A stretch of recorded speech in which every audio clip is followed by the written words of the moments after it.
Hello everyone, my name is Caden, and welcome back to more Robotics Notes Elite.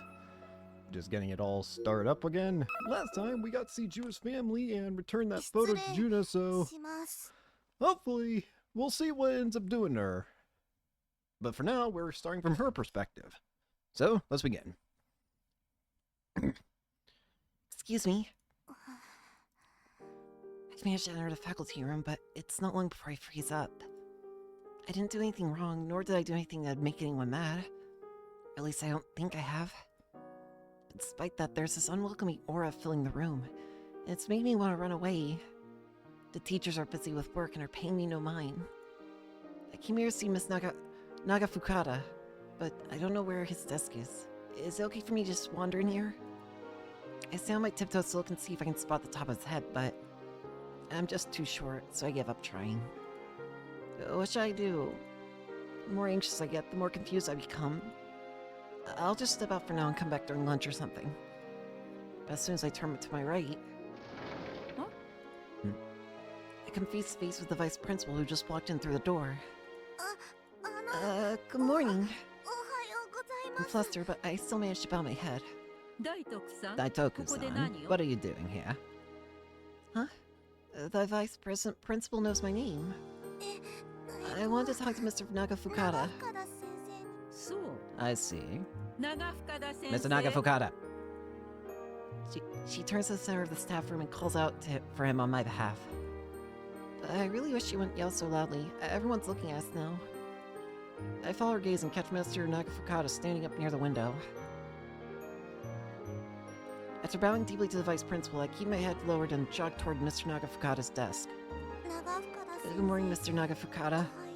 Oh, hey, Daitoku. What's up? I can't read your mind, little lady. I'm no expert. That's a pro tip. Remember? Got it memorized? Got it memorized? No. Yeah. Mr. Nagafukada is not an expert. Mr. Nagafukada is not an expert. Mr. Nagafukada? How many times am I going to say this damn name? I lick my lips. It's taking all the courage in the world just to get the words out. I'm not used to asking teachers for favors like this. Can I see the video?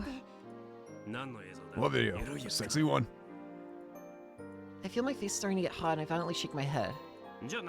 In what video? A workout movie or something? No, not that. The video of Mall 1-kun's test run from the art day.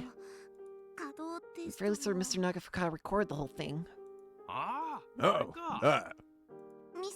Can I see it, please? Yeah, sure. Hold up. He pulls up the video on his Pokecom.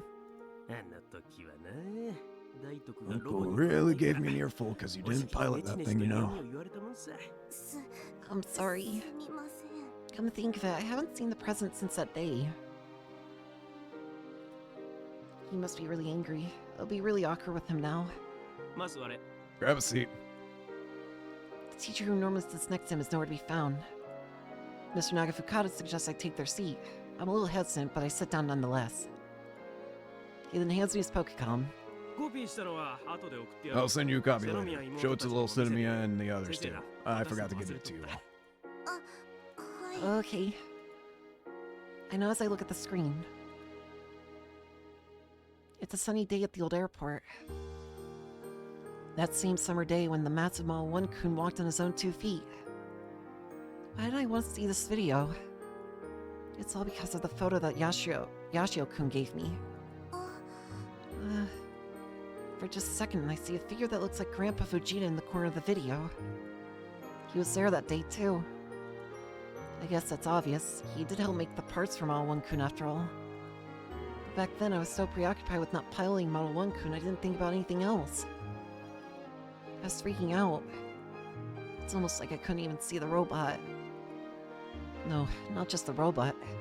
I couldn't see anything around me. I didn't even realize that Grandpa was there.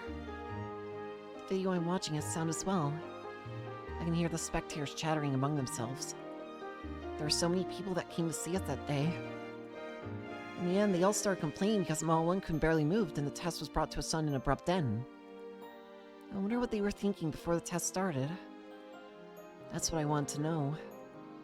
Since that many people came out, they must have been excited, right? I turned up the Pokecom's volume and put my ear to it. Most of the video sound is incoherent noise, making it hard to pick up what anyone else is saying. But every once in a while, the mic managed to pick up the voices of some children nearby. Looks so lame. It's so big. The thing actually moves, it'll be awesome. No bad guy's gonna mess with us now. But it can use weapons. Boom! Swoosh! Guevara doesn't use weapons. Guevara fights with his fists. I won't riot. If that thing ran, it would cause an earthquake for sure. The meal looks so lame. It's lame, but it's huge. Camera occasionally looks toward a group of boys. I spied Mikihiro-kun among them, one of my kids from karate. They all look like they're having a blast, happily staring up at Mall 1-kun. Judging from their voices, they can hardly wait for Mall 1-kun to activate. That's how they looked. Huh? What's that? I guess I interrupted Mr. Nagafuka's breakfast. He gulps down some incredibly thick milk. Must have mixed it with protein powder or something. I'm talking about the people who came to watch that day. And not just the children. The elderly who dropped by who looked like they came straight from a farm or something. They're wearing all kinds of hoods and sun visors. And they're all waiting for the test to begin while drinking tea out of their canteens. Most of them are smiling. Some of them are fighting off the glaring sun. Others are simply watching in admiration. Some look stunned. Each and every face has a unique expression, but they're all looking up at the giant Model 1-kun. Not a single person is scared. Yeah, the complaints started coming in once the test started. But even the children are watching and laughing at Model 1-kun as it walks along ever so slowly. And faster than you, one boy cries as the kids begin lining themselves alongside Model 1-kun and racing it. The elderly continue smiling and admiring the robot. An old man who's been drunk since the morning yells, "Do a better job," but even he's holding his stomach in laughter. While watching the video, I finally notice. Why? Why am I tearing up? I've never felt like this before. My emotions are all over the place. Is this where I should cry?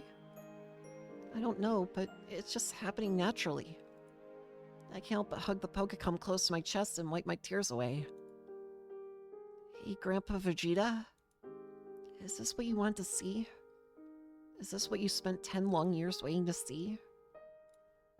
Robots are the friends of mankind. When I was a child, did I destroy that dream? Have you gotten to see Doc since he got hospitalized? Huh? Mr. Nagafuka asks me. After I shake my head, he starts stretching his chair. Then he cracks his neck. You know, Doc blames himself. You hear me, Daitoku? That cranky old man's been blaming himself for a real long time now. I thought robots could be mankind's friends, but I was nothing but conceited. His words. That's what he said to me the other day. But I think the fact that he thinks he was conceited is conceited in and of itself. That's a pro tip. The bell rings, so I take my leave. I don't quite understand Mr. Nagafuka's pro tip, but I do know that my chest is tightening after hearing that Grandpa Vegeta's been blaming himself all this time. And you know what? It didn't surprise me. Maybe somewhere deep inside I already knew. After getting home, I sit in the empty dojo after practice ended, and stare down at the photo Yashio-kun gave me. I slowly slip it out from its frame. A much younger me. Grandpa Vegeta, who looks pretty much the same as he does now. And Yoshiro-kun, whose face is a lot clearer than it is now. The three of us are smiling brightly. There you are, Junna. How's supper coming along? Dad pokes his head into the dojo, a concerned expression on his face. Hmm? Oh, this photo. Talk about a blast from the past. Master. My eyes locked on the photo. I decide to ask him. That is fine. What is it? I'm dead. Can you tell me about the day I got injured at the robot clinic? What did Grandpa Fujita say back then? Well, your grandfather was in tears when he found you crushed beneath his robot. What have you done? He yelled. Who was he yelling at? Me? Oh. Her trauma, the whole incident, warped her perception of it.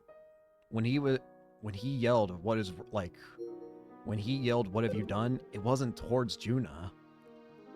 It was at the robot. No, he was angry at the robot. Actually, perhaps that isn't true. He was angry at himself for allowing a robot to hurt a child, for letting one hurt you. Feels like a knife is piercing through my chest. What about now? He may very well still blame himself. You went to visit him after he was hospitalized, yes? He told me he couldn't see you, that he was too ashamed of himself to do it. Oh, we're the same. Grandpa Vegeta and I are exactly the same. Ever since the accident, it's been awkward between us. We started avoiding each other only a little bit at first, but before we knew it, we hadn't seen each other in 10 years. The me in this photo looks so happy, and so does Grandpa Vegeta, and so does Yoshiro-kun. We all look incredibly close. The only reason that it all fell apart is because it's because both Fujita and Junna misunderstood each other, in a way.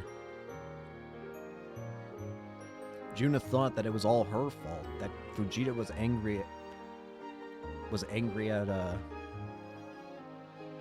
at her. But Vegeta was never angry at her. He was angry at himself and at the robot. This is all my fault. Grandpa and Yoshiro-kun didn't do anything wrong. Can I fix this? Can we be close again like we used to be? I don't know, but if I run away now, I know I'll be empty for the rest of my life. And for the first time ever, I don't want that. Waiting around won't fill the hole in my heart.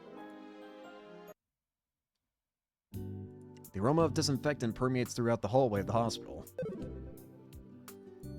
A nurse's shoes clack against the ground as she hurries along ahead of us. What are we supposed to do if we get killed? Aku shoots me a rather disturbing question as she walks beside me. You shouldn't say stuff like that inside a hospital. I'm not being literal. But knowing Doc, even though he's second all, he probably could still beat us up. You scared? Yeah. Come on, Aki-chan. You're the only one in the Robotics Club who's on good terms with Doc. Good terms is maybe an overstatement. He yells at me all the time. We're finally ready to execute our plan to cheer up Doc today. Which is why we're here at the hospital. Doc's now accepting visitors, so people are free to come and go. We stand in front of the door to his room. Akio pokes me in the shoulder. Kai, you go in first. No, after you, Aki-chan. I'm banned from the robot clinic. Fine. No other options, I prepare for the worst and knock on the door. Who's there? I can hear Doc's dead response from the other side of the door. Hello. Doc's lying on this bed. He glances over at Akio and I for a second and immediately looks back out the window. No, it's just you punks. His voice lacks the usual oomph. Doc, is it just me or have you shrunk? Whoa, Akio, you can't say something like that. It's super rude. But Doc doesn't retort like he usually does. If this was the Doc before he got ill, we'd have a wrench flying at us right about now. That being said, Akio's statement is fairly accurate. The Doc lying in bed in his pajamas is a far cry from the energetic old man who always yells at us over the counter at the clinic. He looks like he's aged several decades in just the last week. You're looking pretty beat up, Doc. If you're just here to laugh at me, then leave. Are you going to have surgery? He's probably been asked this question dozens of times by now. Doc doesn't even try to answer. He's made up his mind. Well, we're not here to talk about anything serious today. There's something we want to show you, Doc. So, would you mind coming with us? Huh? Dog looks at us suspiciously. Hey, escort. What do you think you're... I've already got permission from Dr. Sagusa to take you out for a little outing. All you have to do is hop in a wheelchair. I'll take it from there. Where are you taking me? To the robot clinic, of course. Upon hearing what I said, Doc looks away. I'm closing up shop for good. I've already made my decision. It's not like I was turning a profit to begin with. Barely anyone ever came. Just folk coming to complain about how the neon sign was sketchy and I should take it down and the like. At the end of the day, it was a store nobody wanted or needed. It was as good as time of any. Good riddance. Doc! Akio suddenly jumps in. Doc's still in bed as she approaches him. I know you don't mean that. You couldn't possibly keep running the clinic for 20 years if you really felt that way. You kept it open because you love that store. You kept going because you love that store. Even I can see that. So don't say stuff like that, even if you're lying. Don't you dare say anything like that again. Without that store, I'd be so lonely. Yeah, as in May, I ain't going. I don't know what you punks are scheming, but I ain't coming with you. Stubborn old man. Your robots are waiting for you. Doc's face turns pale in response to what I just said. We've got him now. You can't... You went in there, didn't you? I'm never taking them out again. You can't let that happen. What did you do while I was here? No, take a chill pill. Don't want your blood pressure getting in the way of our little adventure. To put it simply, all we're doing is recreating how the robot clinic was when it first opened up. You damn fools! How about you go see with your own eyes, your own two eyes, whether we're fools or not? Let's roll, Doc. I pull in the wheelchair I left outside the room and point at it. I have a wicked grin on my face. I don't mind playing the bad cop. Your move, Doc. Man, Kai, you're an asshole. After about 3 minutes of complete silence, Doc begrudgingly clicks his tongue and relents. It's only about a 10-minute walk from the hospital to the robot clinic. I think I can open this finally. Yesterday, students were enthusiastic watching the footage I took. Finally, there are students who understand the hardships of being a cameraman at events. I feel my recording skills, I get it. Pro tip, most important thing about recording footage is to keep the camera running. More subliminal messages discovered behind the 19 found so far in the final episode of Gunbarrel? I processed subliminal footage so it's easier to view, and I found something curious. Looks like there were more subliminal messages inserted in the 19 we found. Explain it easier. For example, you know where Fukuzawa Yukichi was, right? That was full of video distortion, so I got rid of that, did some contrasting, then ran it frame by frame. When I did that, it changed to a different image that wasn't Yukichi. English, please. There are subliminal messages in the subliminal messages. Excuse you? This isn't your mistake. Like, you forgot to turn off something, or maybe it's a mistake made by whoever made the subliminal messages. Not just in Japan, but Gunvarl fans all over the world were analyzing the final episode. How could they not notice the subliminal messages inside the subliminal messages for over a month? Wait a sec, I just did some research and there is something hidden. Are you for real? So there were more than 19 subliminal messages? It really is an instant. With the distortion on, you would miss it for sure. Whoever found it first is amazing. I watched it over and over, but I still don't see it. Did you know, even though the video is full of distortion, it's actually 120 frames per second and not 60 frames per second? 125 frames per second. Then one frame is 0.007 seconds. If it was inserted in that frame, there's a chance that you can miss it. Hey, do you think it's safe to continue on? This is giving off a serious vibe. This was a challenge from the person who uploaded it. I feel some kind of unity. Go, no-go's decision will be a go. It's played 30 minutes, 7-0, ready to go. We'll get what I can do, but what I want to do, I don't know clearly, but heading over there now. Oh, all right, bud.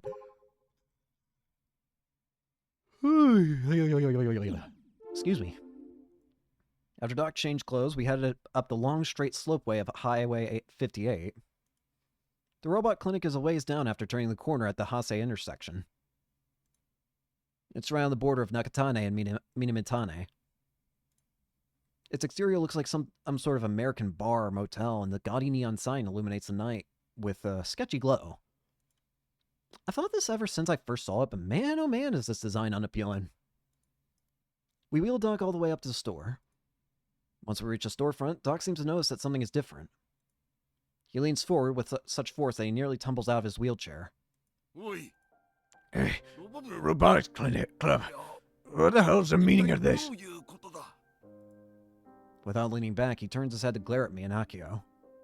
I thought I already told you. We tried to recreate the look of the robot clinic when it first opened. Robots are friends of mankind, right, Doc? There's a line of old robots out in front of this clinic. In the center, standing conspicuously, is the blue square body of Yoshiro-kun. Thick arms and legs, wide eyes, and a mouth bent into a smile.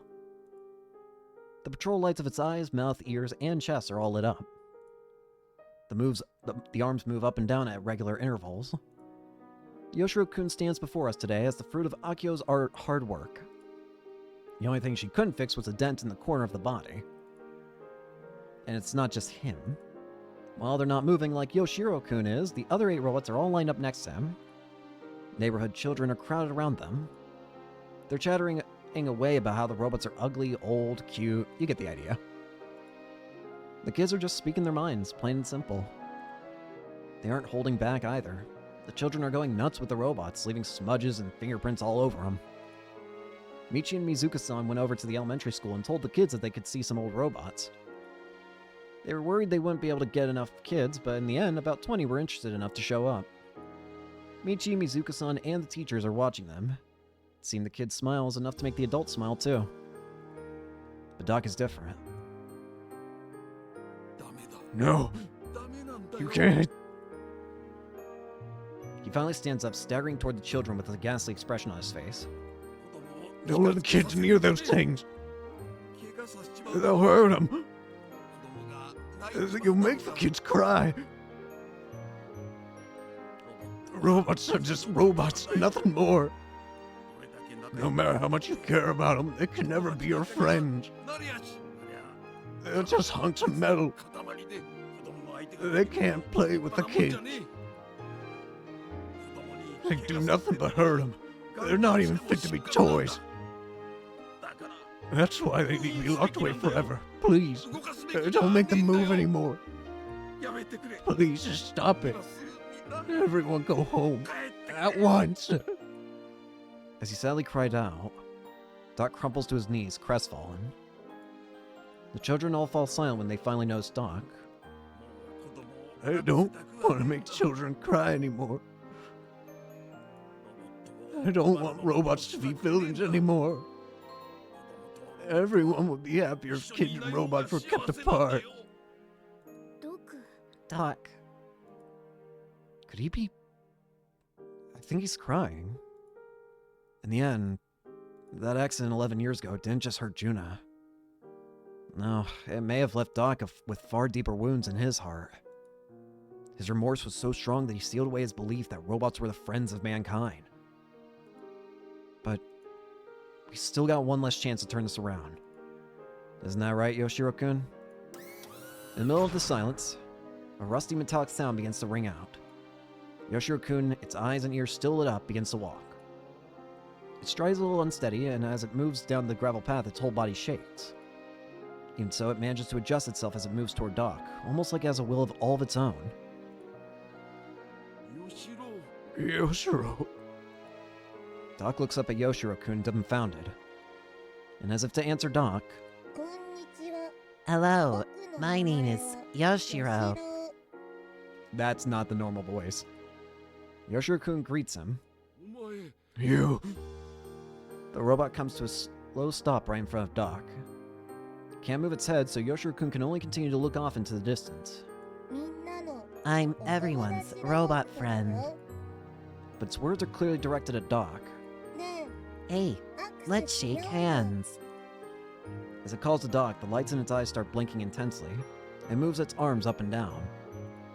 It very clearly has a will of its own.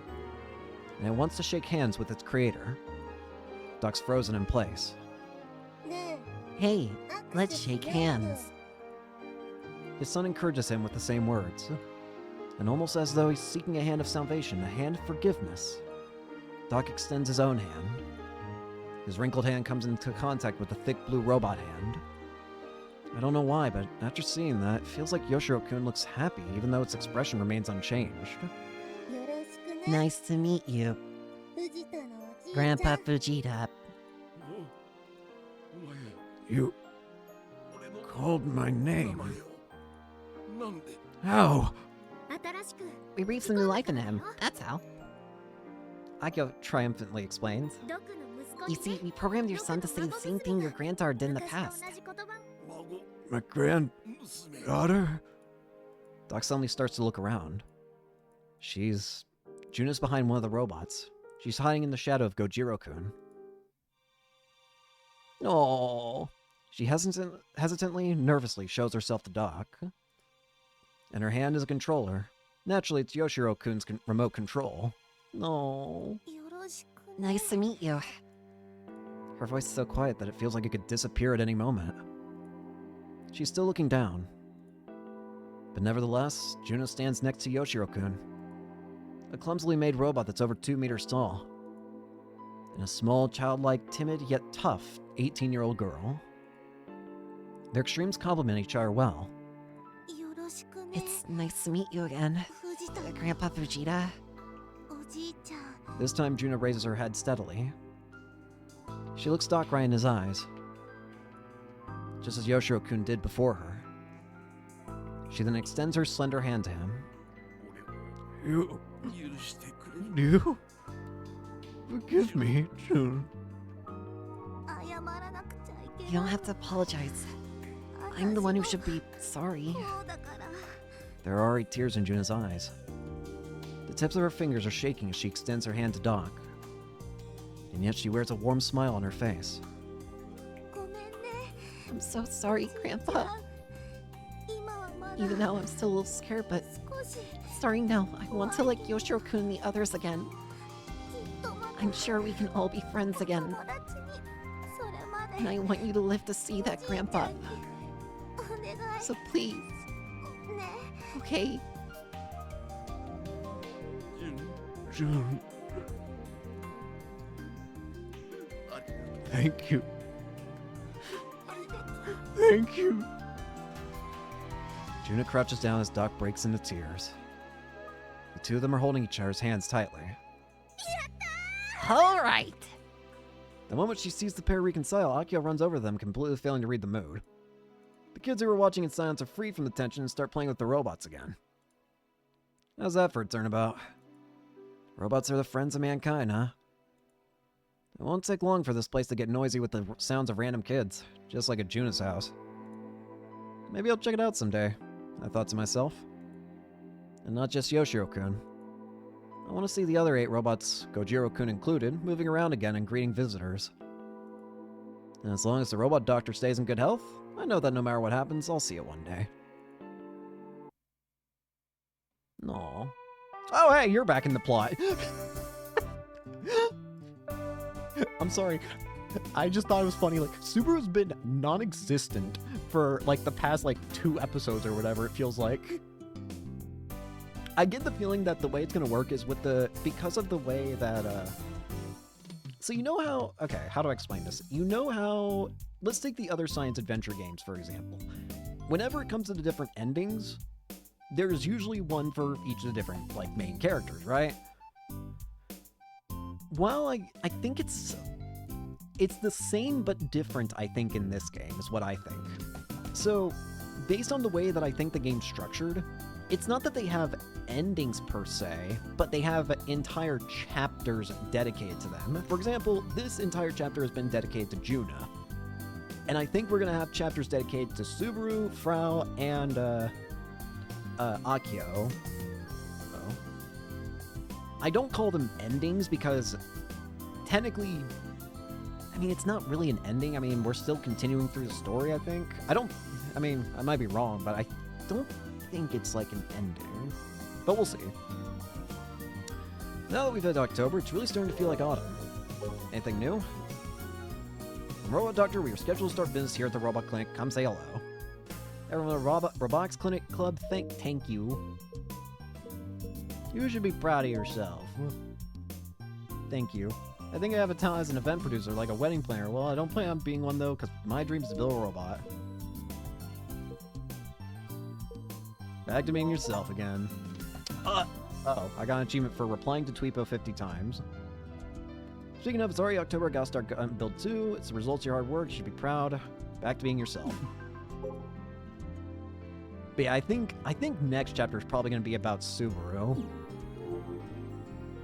Though, that reminds me, we're probably gonna soon have that point where the game's gonna tell me, like, hey, you don't have access to the next phase yet. Go away. At which point, then we're gonna have to figure out how to do all this again. We'll figure it out. It's too chilly at night for short sleeves now. So, I don't know how to tell this to you again, but both Akio and Subaru are wearing short sleeves. And the wind's starting to get a little cold too. I see.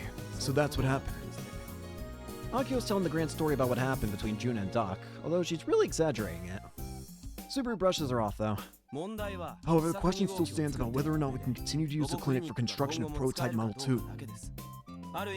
In a way, he owes you. Please make use of that to persuade him to help with Model 2's creation. I get that he's a realist and all, but geez, dude. Man, do you feel anything at all, Subaru? I bet you're a type who outright refuses to cry while watching a sad movie. That is correct. Blunt as ever, my boy. Alcyon, Electra, Maya. Stop it! Akio's messed with the art of teasing Subaru lately. She wears a satisfied grin on her face as she watches him squirm. More importantly, the design is basically complete. On the arrival of the materials, we'll begin construction. We might as well start on mocap and programming work as soon as well. Oh, right, I forgot. Akio turns to me. When do you think June will come back to the Robotics Club? Why is she asking me? She was at the club yesterday because she went to check. She wasn't at club yesterday because she went to check up on Doc, right? Yeah, it's been 10 years. I'm sure they have a lot to catch up on. The problem is when she'll come back to the Robotics Club. We put her through a lot with this whole robot clinic thing. Who said she'll even come back in the first place? What do you mean? Didn't she submit her resignation? I forgot. What should we do? I didn't accept it from her, but I want June to really fall in love with robots more and more. I plan to raise her to be my rival, someone who would be my equal, someone who could discuss them properly with me. Raise her? Not to mention, becoming Akio's rival will require an absolutely absurd level of knowledge. How many years is she planning on taking? Plus, June's one of us. If she's going to worry about things on her own, I'd rather she come to us. We could toss and turn about together. And then at the end of it all, we go running off into the sunset. The sun isn't even close to setting. Isn't that what friends are for? Right, Kai? Subaru? Needless to say, neither I nor Subaru can keep up with Akio's absurdly high enthusiasm, so I just smile awkwardly. Not that Akio even cares about how we respond. Alright, with that said, we're gonna go over to see June. I'm gonna drag her worries right out of her. Actually, I've never really consulted a friend about their problems or anything like that before. Hey, Kai, how should I go about it? Are you really expecting me to have an answer? I have even less friends than Akio. True. Hey, Subaru. I don't see the need to consult anyone. Subaru coldly delivers his words and stands up. I'll be going home for today. Wait a sec. Why are you treating this like it's someone else's problem? Your upperclassman needs your help. That person once said, I can't stand idly by and ignore an ally in obvious trouble. So let's figure this out together. Present order. Subaru barely looks like he's listening, so Akio goes chasing after him while shouting. After seeing them off, I set up a camp underneath my usual tree in the courtyard. There's only one thing to do. I boot up Kill Ballad on my Pokecom. She'll be back soon enough. Then we'll move to the hangar. How many matches can I get in before then? I'm not sure how much time has passed since I started playing. Suddenly a shadow appears over my hands. Oh! Wait, what are you up to, Yashio-kun? I say nothing and tilt my Pokecom toward the source of the voice. Look, you're playing a game. You sure love your video games. Once I win my match, I look up at her. Junna wears a smile on her face as she peeks at my screen. We're gonna go see Doc today. Not today. Grandpa Fujita had a message for Akio-chan. What is it? When I get out of the hospital, the robot doctor is gonna be back in business. You better be ready. That was it. Oh, and he also said, the true robot doc is a rock and roll remodeler who's ready to rock. Sounds like Doc's gotten a second win. What does he mean by remodeler? What happened to the whole robots being mankind's friends thing? I get the feeling things are about to get a whole lot more terrifying around here. A chilly breeze rustles the leaves above my head. Junna seems cold as she rubs her arms. But she makes no attempt to leave. So, what about you? I shoot her the question and she looks up at the sky. It's probably just me, but it almost looks like she's glowing. I want change. I want to learn more about my friends and I want to like them. That's what I've decided.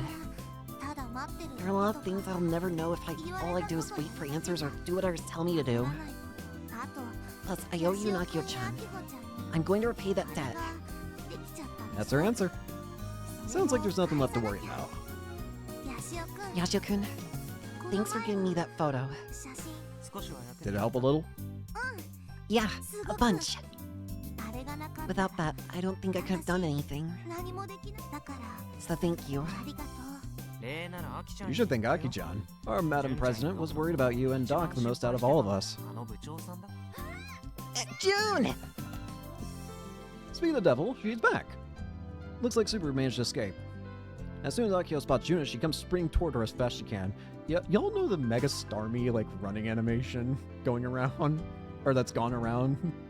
I just think of Akio looking like that. Oh, maybe I'm a little too right with the way she's freaking Five Nights at Freddy's jump scare. Don't quit the Robotics Club! She jumps into Junna's chest and clings to her with every ounce of strength she has. I won't go until you won't say you won't quit. You can't make me let go.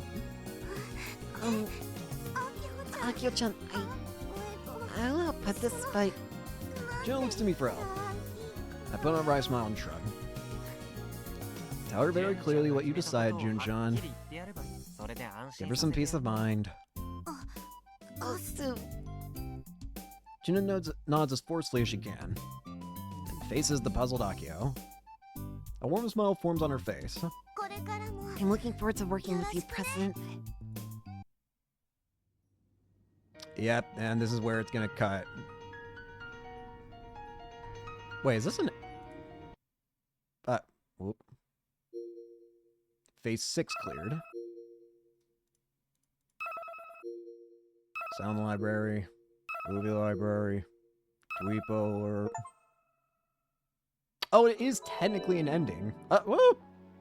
Little Junna mark. Alright, so now we need to start going back, I guess. So it's time for me to grab my old, reliable iPad. I had to reach down off the floor to grab this damn thing. I always use my iPad for all sorts of things. Am I an iPad kid? Anyways, time to pull up the Robotics Note Elite thing. So, we've completed Phase 6, which is Junna's chapter. Now we need to get to Phase 7. In order to get to Phase 7, we first need to find a way of getting to specific Tweepo messages. So, how do we get there?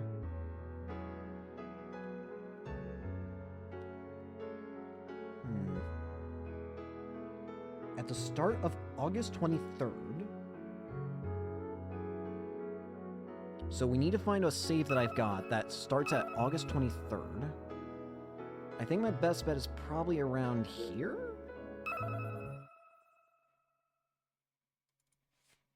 Where is this? August 23rd. No, this is still not close enough.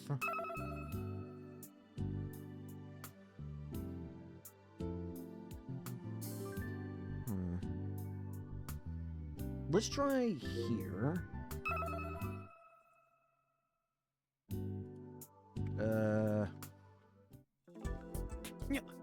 This is July, August. This is August 19th. What the? Oh, that's new. Look at the top right. Oh, does that mean... Oh. I wonder if that means, like, hey, Tweepo's available. Anyways, this is August 19th. We need August 23rd. So let's skip forward a bit. I hope the game kind of has, like, an auto-pause feature, but I do not anticipate it, to be honest with you. I'm kind of just going to start, like, hitting the E button to cancel the speed up at times.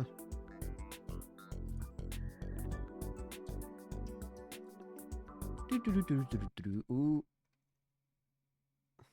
This is from Nye's perspective. This is August 20th. Again, we need August 23rd. Wait. Screw it, I'll do it.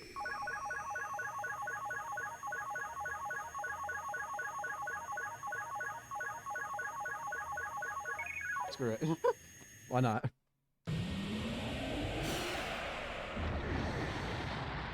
I didn't have to. Actually, I should have actually lost and see what it did. Okay, might be here? Wait, nope. This is August 21st. We're nearly there. This is August 21st. Every single time I see the game turn to black, I cut it. I say that, and I didn't do it just now.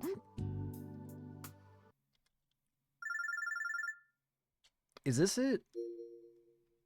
No.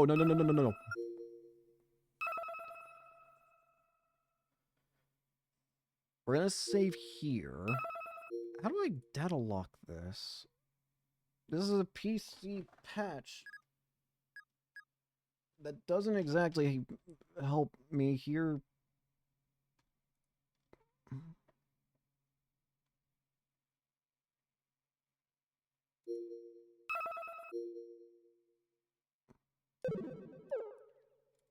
Phone's ringing.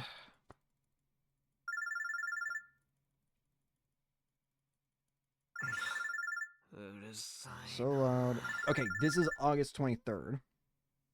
Okay, next up we need... Alright, phase 7. This is correct. Okay, we're good. After you get phase 6's ending, load save 1, open Tweepo right away and reply. Okay, so right away we need to go to Tweepo. We need to find Frau's message. This island has way too many bugs, it's not even funny.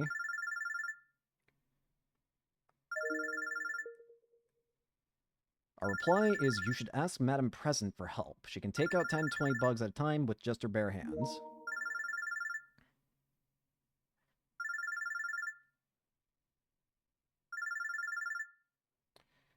Alright. From here, we need to skip ahead until we can search for the report again.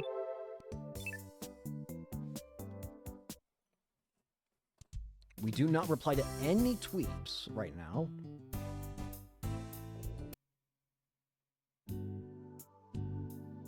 Again, we just need to look for the report. Okay. Once we get here, we need to go to the robot clinic. So let's go there.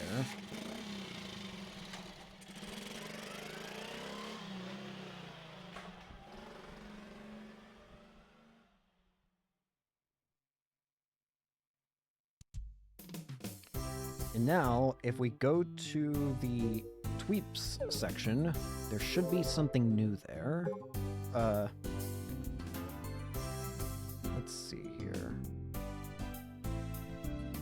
Time to sleep, good night. Wait.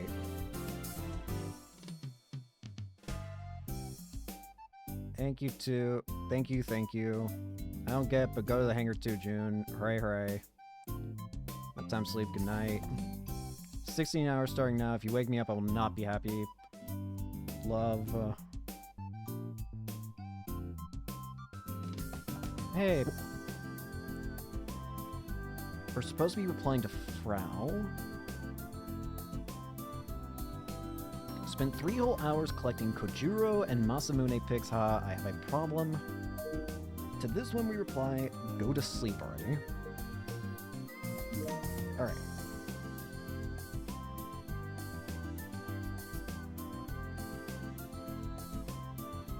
Next, wow, this one's got a lot of checks for it. Jesus Christ. Okay. Spend 3 whole hours. We got that. Next up, we need to move it to, oh, Jesus. I actually have to look for the damn report again. Dilliwood map, or whatever it's called. If memory serves, I think I remember this one. It was like half faded blue. I could have sworn it was. Oh, right, I can skip that. Because we need to get to November 19th. Wait, is this right?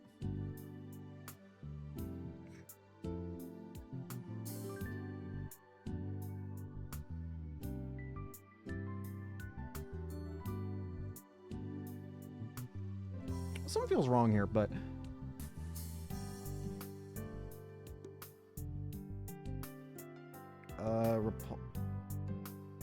What was I doing again? Oh, right! I'm gonna be completely honest with you. I completely blacked out on what I was supposed to be doing. I was like, what am I doing again? Here. Right there. We need to get to the... It says November 19th. Wait, this has dates wrong.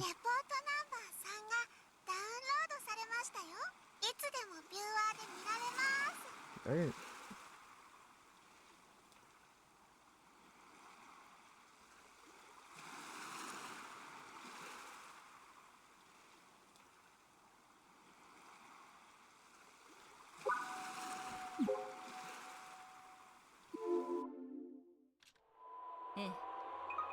Okay, this is good.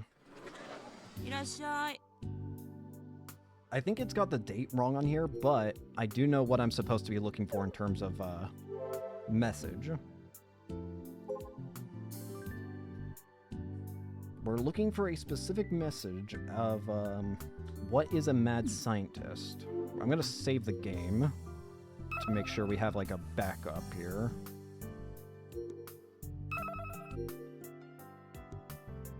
Ozone sphere actuator, yeah, okay. I'm gonna wait till the game says I got... Oh, damn it, no! I think I... Well, it's a good thing I made that, because I think it immediately...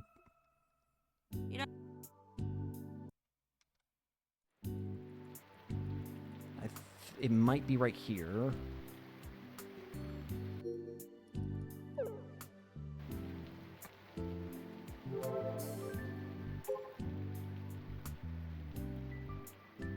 Nope. I feel like I remember seeing the text of, what is a mad scientist?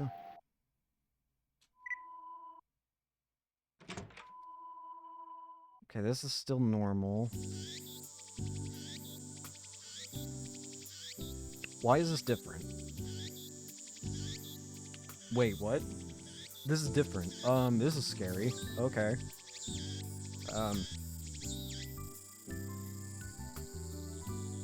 Not a single vehicle passes through the tiny hilltop. There rests a quiet park, and above it, a clear azure sky. A thunderhead slowly drifts in the wind. The horizon rests far in the distance. I thought the scenery might have drastically changed after what happened yesterday, but that's not the case.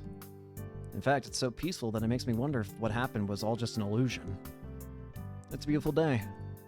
It's not raining anymore, and it's so clear out that it's actually kind of obnoxious. I forget where I am for a moment and gaze up into the sky aimlessly. I'm a little relieved that nothing has changed. Anyway, I quickly jump down from the stairs. Yep.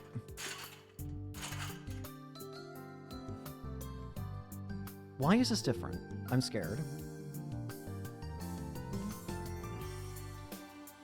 I'm scared. Why is this different? This shouldn't be different. Got a flat tire. Club will be off today. I can't eat from the shock of it all. Don't be fooled by the rumors and fake news. Take your time to see its real truth. If you don't, you will regret it hard. In any case, do not panic. Blah, blah, blah, blah. Ooh, it's here. Last episode, it actually exists. Why now? Watched it, but I don't get it. Is it real? Looks like unfinished scenes. Last app, Director Kaguri. Saw it, but doesn't look fun. Is this girl Rosetta praying? Why she looks so sad? New one. Rosetta's never been seen like that once in TV series. Definitely the last episode. Does everyone die in the end? Our fanfic. Keep it quiet the first time just to attract attention when you then upload it. And when it becomes popular, be like, I actually made it. Was everyone surprised? I'll be selling it at Kamima, so please buy it. It's probably the plan. It's probably just a publicity stunt. If it's self-advertising, then that person made enemies with all the Gunvarl fans in the world. It doesn't feel like a happy ending. Was this really Gunvarl's finale? Crazy how you guys know it looks boring from just a 4-minute patchwork vid. The overseas fans are grieving over it. Maybe they canceled the last episode since it was poorly written? If this isn't a delusion, I will do a handstand drink through my nose. Isn't this leak video kind of weird? Who uploaded it? This is different. I didn't realize it was going to be this different. I don't know. I thought the game structure made it feel like it was not going to be this different. Evidently, I was exceedingly wrong, though. Exceedingly wrong.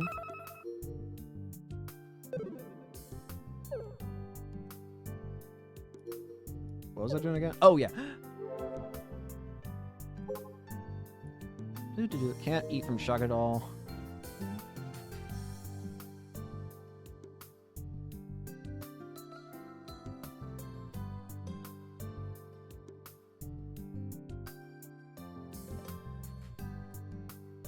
It doesn't seem like I get... Doesn't seem like I get knocked out of the path if I choose to do this.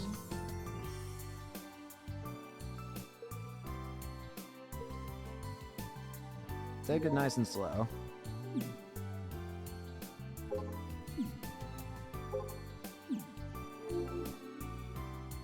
Yep. I then climb over the fence and jump. I land safely and take a stretch. And that's it for today. After searching around the antenna tower for a bit, I did in fact find another monopole. Unable to ignore the problem any further, I climbed to the top of the tower again and moved the antenna. Now there won't be any more stray monopoles. At least for today. I'm thinking of continuing this for the rest of August. Akio and Mom will probably get mad at me again. But as long as I don't try climbing it during a typhoon, I should be fine. But man, the view from up top is something else. I think it's much better than from the nearby sightseeing tower. It might be because I can see all the way to Minimitane. Climbing this thing during the typhoon royally sucked. But today, the wind is gentle, and the weather is great, so I had nothing to fear and could leisurely enjoy the view. The world hasn't changed. Maybe that's because I'm on this remote island off the coast of Japan. In fact, it's almost disappointing. Though to be fair, the Kimijima reports have had an effect on me. To be honest, I was worried that some sort of global collapse was going to happen right in succession. I thought that the leaking of the final episode might be the flag for something. But in the end, nothing happened. Only a handful of people are freaking out over it. Most people don't care about some anime. There's only one thing that's changed in my immediate surroundings. And that's Akio being in shock and the club being on break. Apparently she can't even eat right now. Once I'm off the tower, I head to my usual spot. Interesting how Akio's taking it a lot harder this time around. Normally when I settle here, I go into Kel Ballad mode. Is there anything like, I'm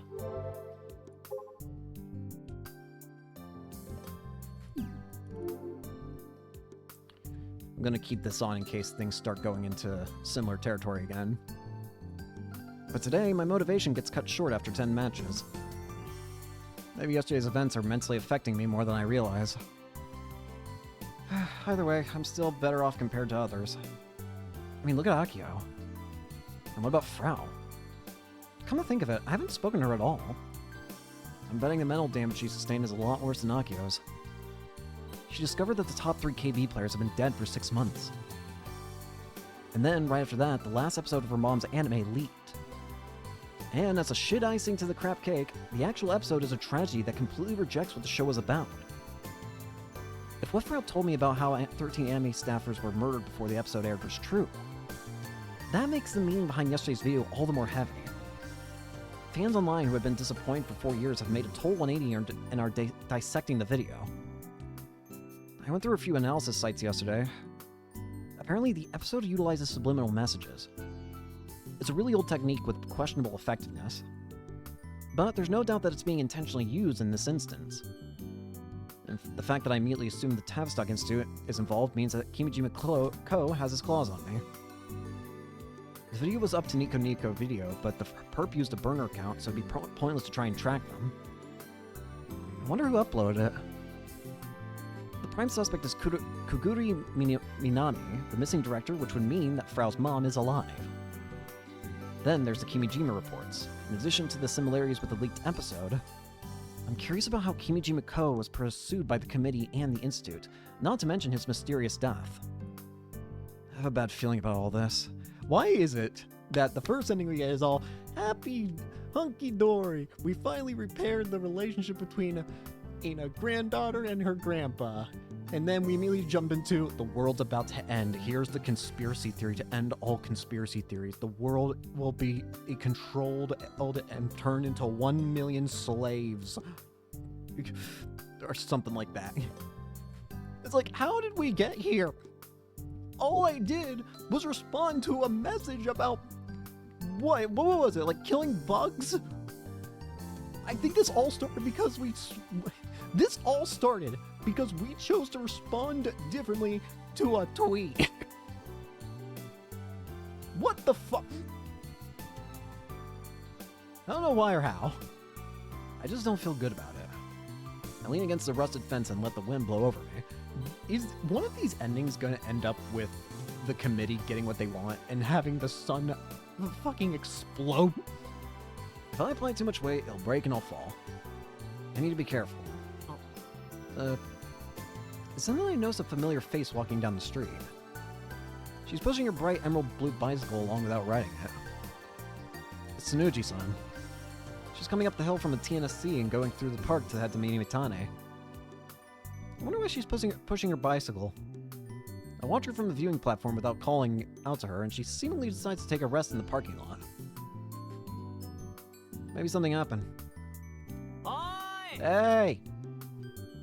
When I call out to her, Tanochi-san immediately notices and waves her hand at me. Hi, Yoshio-kun! Can I go up there too? But she's coming up here. Doesn't seem like she has any business with me or anything. Be my guest. Tanuji-san comes jogging over, her steps light as a feather. Careful with the stairs, they're rusted pretty bad. Phew, thanks. Is there anything new with the... No. After hearing my warning, she timidly makes her way up the steps. But her usual smile returns in no time. Again, I'm just gonna keep this on. Ah, great view. Look, you can see the BAB from here. I know, I am a local after all. She's such a carefree person. It's almost as if she has no idea what happened yesterday. But maybe this is normal for someone who's not into that into anime. Akio said that Gunvarl is pretty mainstream, but it's still 4 years old. At the end of the day, anime is just fiction. Regardless of the content of the mythical final episode, it won't affect reality. What? If I didn't know Frau or the links to the Kimijima reports, I probably wouldn't have even paid any attention to it. It's my first time coming up here. I always just pass by in front of it. That road just has lots of ups and downs, so it's great exercise. But you were pushing your bike earlier, weren't you? Did something happen? My tire blew out. While I was going uphill, I found a beautiful flower on the side of the road. It was a hibiscus, so I was a bit entranced, and I ended up running over a sharp rock or something. So it ended up being a trap. I was able to take my time and enjoy the flowers, so also the ends well. It really reminds you that you're in the South. So once I get over this hill, I'll be in the center of Mimitani, right? There must be a bike shop there. And I was getting kind of tired, so I thought I'd take a break. You know, they'll come to you if you call them. Huh?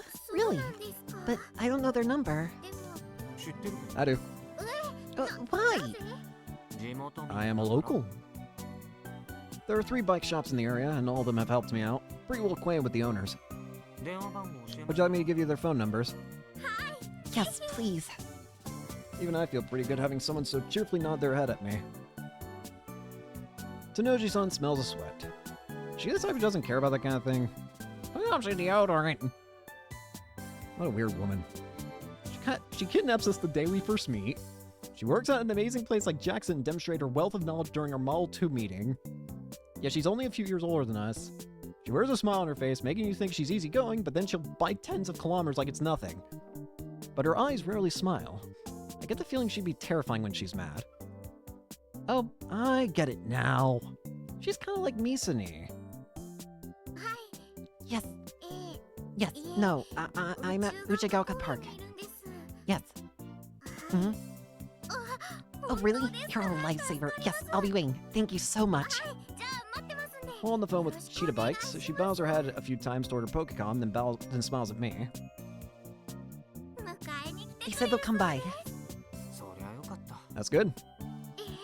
I know, right? I'm gonna put my iPad down for a little bit. It's all because I ran into you here, Yashio-kun. Thank you. Then out of nowhere, she tries to hug me. Whoa, what are you trying to do just now? I was going to hug you. You know, as a sign of my appreciation. You really don't have to. Don't be so embarrassed. Is that something you learned from your dad who grew up in France? Yep, that's right. You do not want to mess with Mr. Braun Tube. He'll crush you like a damn bear. Okabe's lucky to even be alive. After Nae-san nods without a care in the world, she sticks her hand out. Can I at least shake your hand? Easy enough. Akio's always grabbing onto my shoulders and swinging them around. Anyhow, we firmly shake hands. Thank you, Yashio. What's your given name again? Kaito. Kaito-kun. Oh, by the way, I finally downloaded Killbot. I have it on my Pokecom now. Now that she mentions it, we did make a promise to battle not too long ago. My motivation hit 0 earlier, but it's not like I'd have to focus that hard to beat a newbie. Let's give it a go. You want to battle? Sure, you can play until the bike folks get here. Didn't you say you used to play fighting games, Tonochi-san? How good are you? I did nothing but study in high school, so I was pretty far removed from games back then.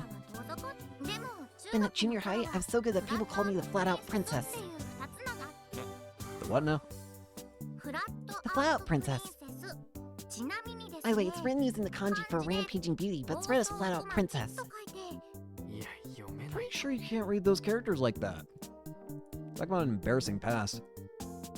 Did she actually give herself that name? If she did, whew. Nowadays, everyone has Pokecoms, so arcades have gone out of fashion, right? But there are still some arcades left in Akihabara. Boys and girls can go to and fro as they please. All the bright, flashy lights and fun music. But if you go to the very back of the basement floor where people normally won't go, there's a battle area for only the most bloodthirsty of competitors. While most places in Tokyo are now non-smoking areas, this place is filled with cigarette smoke. Your eyes start to hurt just from standing still. And the warriors who are there never say a single word. They all just crowd the monitor and watch the current battle being fought. If you dare speak a word, you might get stabbed in the back. It's a total do-or-die atmosphere in there. It's a cruel, dirty underground of a place just like the fighting arena from Vaki. If you give yourself to that place, you'll feel as though your very heart is being sharpened. Tokyo sounds terrifying. I've never been to an arcade before, so I'm not very familiar with that kind of vibe.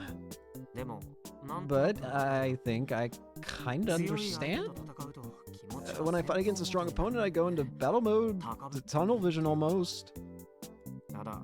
Except you still haven't clued me in as to how strong you are, Tsunuji-san. I was one of the Elite Four in the battle ground known as Akihabara. That was 4 years ago, though. Alright, who the fuck taught ya? Was it Daru? Was it Ferris? Was it both?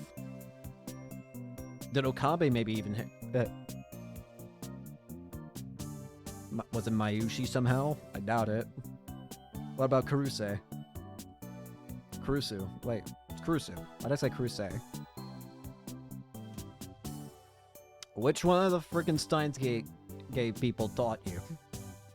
If it's Daru, I'm fucked. if it's Daru, I'm fucked. If it's Ferris, I'm potentially fucked. If it's anyone else, it's gonna be tough, but I have a chance. What is it? I mean, the Elite Four, seriously. A bit embarrassing, though. You're not wrong. I didn't want to be called that either, but one of the older guys in my neighborhood liked giving out nicknames. Was it Okabe? He's the one who marked me as one of the Elite Four. It was definitely Okabe. It was 1000% Okabe who did that. Is this the same guy who decided the characters for Rampaging Beauty should be read out as flat-out princess? Yep. Okabe, you're a dickhead. Tsunoji-san lets an embarrassed laugh. But the people who come to Akihabara have all have that kind of vibe. The whole nickname thing just kind of stuck with us all. Tokyo's actually terrifying. I don't think I'd be able to survive there.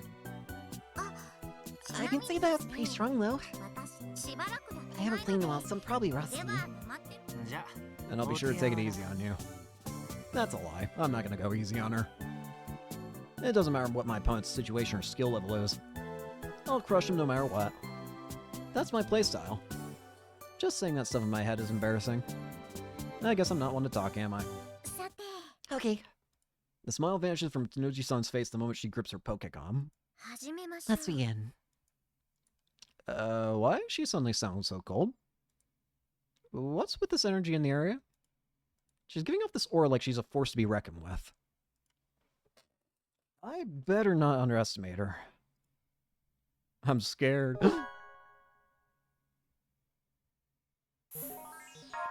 Heavenry Nae? Alright, here we go.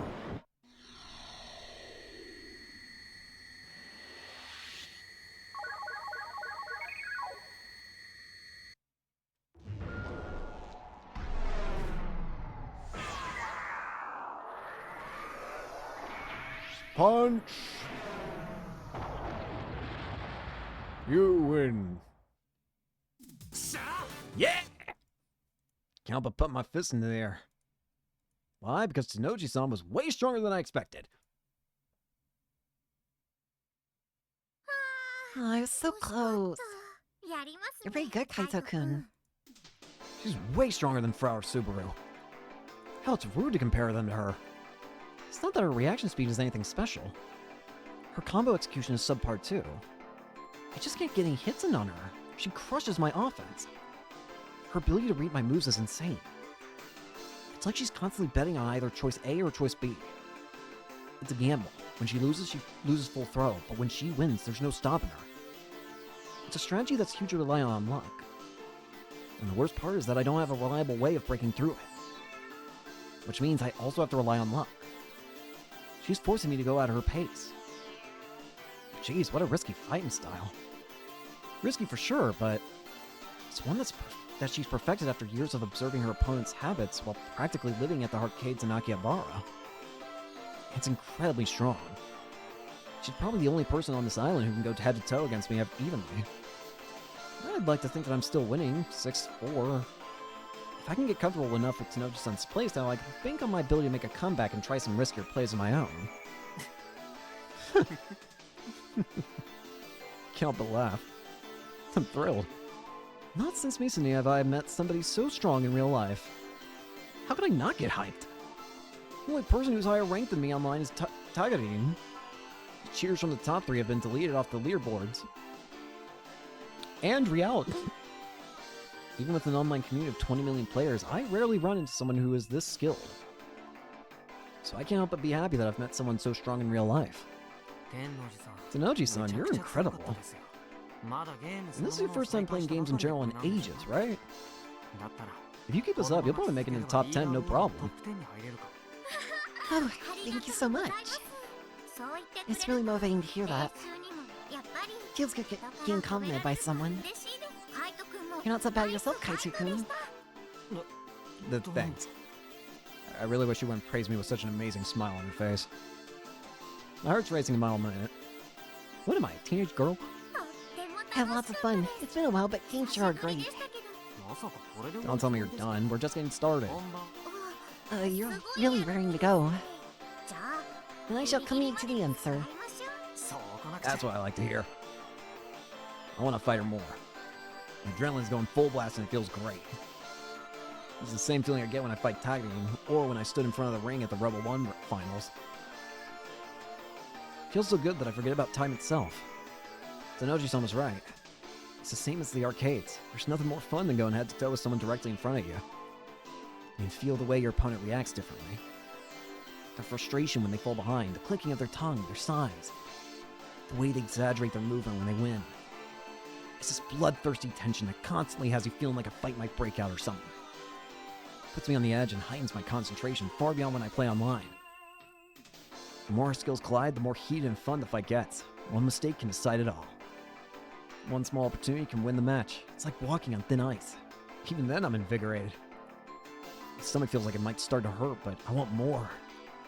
With Akio, Frau, and Subaru, I was never able to reach this level of excitement and thrill. But Tenoji-san is different. It's as if she's... We have another match, and once again, it's a close one. I'm convinced now that Tenoji-san's skills were no fluke. So just as we're about to go another round, I hear a car horn.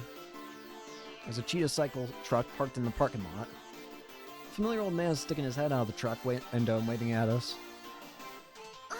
Oh, looks like they're here. Get a hint, old man. You could have waited another half hour. Alright, I should get going. Tenoji-san puts away her Pokemon and starts to stand up to leave. I hurriedly call out to her. Tenoji-san. Just call me Nai. Huh? Isn't it kind of a pain to have to say my last name all the time? Please just call me Nai. Okay, Nai-san. When you want to play again? Tenoji-san, Nai-san stares at me in response to my question. You mean you want to play against me again?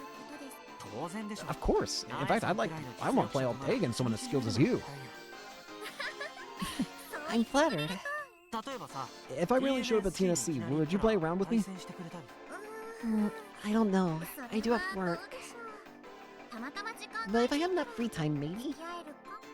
That's fine with me. We both descend from the viewing platform and I help Nai-san load her bike into the truck. Nai-san hops into the passenger seat and we go our separate ways. Now it's... Wait, whoa. Why am I suddenly scared? Oh, now it's gone back to things we've seen before. So new scenes get opened up. Completely new scenes get opened up. Interesting. We're gonna go ahead and save it here for today. So, thank you all so much for watching. Hope you enjoyed and hope to see you all later. Peace. What's the ending button again?